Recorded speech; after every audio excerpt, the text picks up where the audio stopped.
It is Sci-Fi Surprise time with Crash of Moons. Continuing my Sci-Fi Surprise series, I'm going through all 50 of the movies in this Sci-Fi Classics set. This Crash of Moons is number 33. I had originally set out to have this finished by the end of 2013, and I just did the date math, and it's November, and I have 17 after this, so that will be either seeing a lot of these, or I'm not going to reach my goal. So let me know what you think of those two is going to happen. So anyway, Sci-Fi Surprise continues. Crash of the Moons. I'm sorry, this title card is just, or this little thingy is not my best rendering, but my black marker apparently just sort of died at some point. Just sort of didn't have enough juice. So I gotta get another marker. I wish they had a gray one in the set. Gray is really good for science fiction because you need it for things like metal and space and electronics and stuff, and it doesn't have it. Sometimes you can get away with light blue and black together, but not always. Anyway, marker tangent off. So Crash of the Moons, this is from 1950, I think it's 53.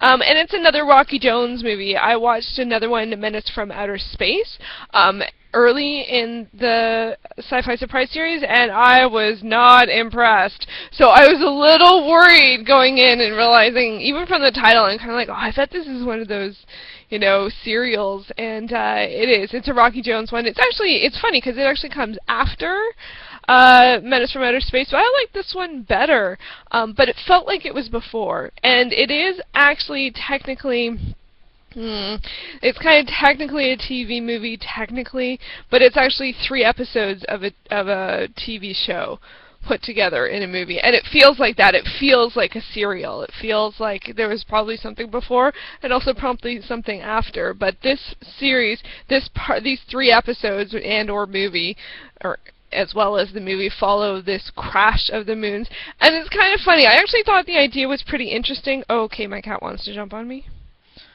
Are you going to? No. Okay. So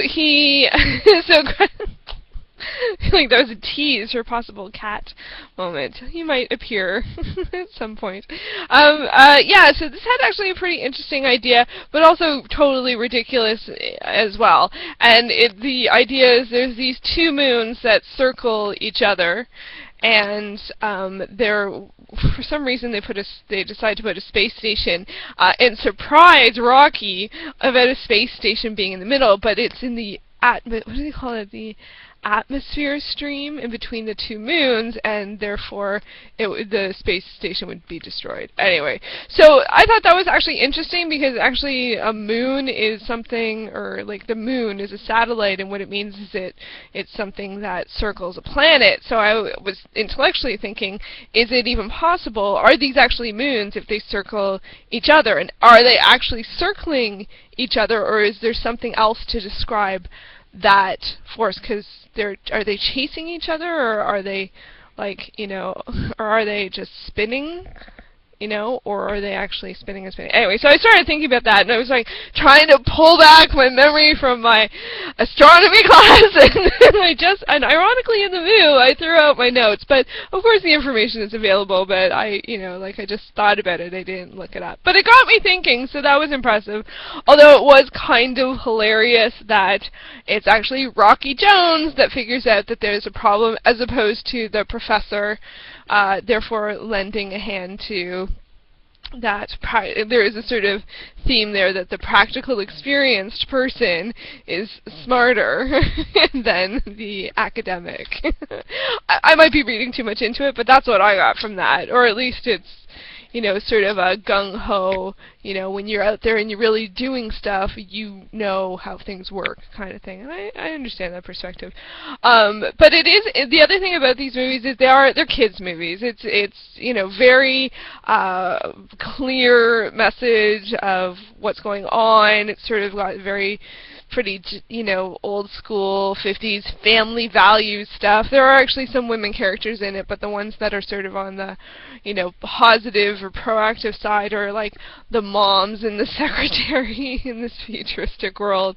And then there's sort of an evil-ish, she's pretty evil woman who runs one of the moons, and she doesn't want to, she's not going to listen, right? So she's evil, obviously. So it's kind of like, really? But she was actually a pretty cool character, and, so it was funny because it was way more engaging than I thought it would be, because the other one, Menace from Outer Space, which is the earlier one, is a very, very goofy, especially with Winky, who's the sidekick. He's very, just there for like a lot of comic relief, and I think he's a really charming character, but that one it read just really like, whoa, like just over the top, and there's a lot more like theatrical type. It looks like theater sets, the sets are all, it's from the 50s, so it looks like all like cardboard and, cutouts for a visiograph and stuff. And that's one of the funny things that's also sometimes a challenge, is that, they have these, the futuristic technological terms for things that have been invented and or have terms, so you have to sort of figure out what they're talking about. Like the space phone basically is called an audio graph or something like that, and then the people live on each of the moons, and they, like, one of them, the evil woman, she speaks English. That's really weird. Actually, her planet spoke English, but the other planet they pretended they were learning English because they're enamored with Rocky Jones, because he visited him them in the other movie. But when they're talking amongst themselves, they're just mostly speaking English. But then when they're trying to talk to them, they're having trouble in using these other words that mostly sound like Italian. And I'm kind of like, I don't really understand. So they tried, so then you have the scientific terms and like the fake Italian, like alien language, and like pretending to understand English. So it gets kind of like sometimes I'm just kind of like, I didn't get much from that. Like, whatever that sentence was, I didn't get much from that. But then other times it's like totally clear, so. Anyway, it was pretty entertaining. It's, again, this one, I liked it much more than Menace from Outer Space, but overall, in terms of the entire series, they're not ones that I'd go to again and again, mostly because they're kids' movies. I think that's it, and the sort of, like, general, like, family values, like, that are, like, so outdated. It doesn't make it enjoyable for, like, rewatching purposes, but overall, I did find it entertaining when I watched it. I started to think about astronomy, and it reminded me that I actually do like astronomy as well as astrology, and so I, got the brain going. And for me, if a movie can get your brain going, I think that's always a good thing. So happy that saw my way through for my 33rd film. And sadly, I looked it up, and this one was not public domain. I really thought it would be, but I could not find it on the Internet Archive, so I don't know. So maybe there's a big Rocky Jones, like, collection somewhere or something. I don't know. So let's see what's movie 34. Wow, it's getting really, really not too much choice in there. Alright, here it is. This is the one. This is it. It is going to be, Hercules and the Tyrants of Babylon. Awesome! This will be, I think, my second Hercules. Yeah, and there's a lot. There's 4. I've seen Hercules Against the Moon Men, and then this will be the second one. Awesome! Is it a different person? I love it! There's 4 Hercules movies, and they're all different guys! The last one, Hercules wasn't the main character, I don't think. Oh no, that wasn't even a Hercules one. What movie was that? There was another Sword and Sandalese one that I watched that Hercules was in it, but he wasn't the main character. Now I'm getting confused because I was trying to think about the TV series Atlantis. Okay. Too much mythology in the brain.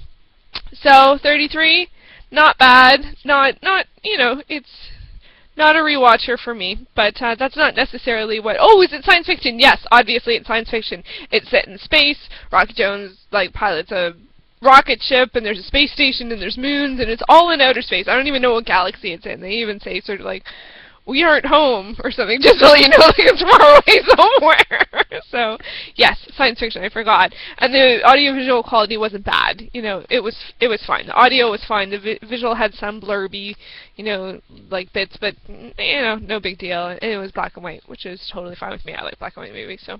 Alright, next up we go color, 1964. Hercules and the Tyrants of Babylon. Sounds totally science fiction, eh? Yeah. It does. Not really. Thanks for watching.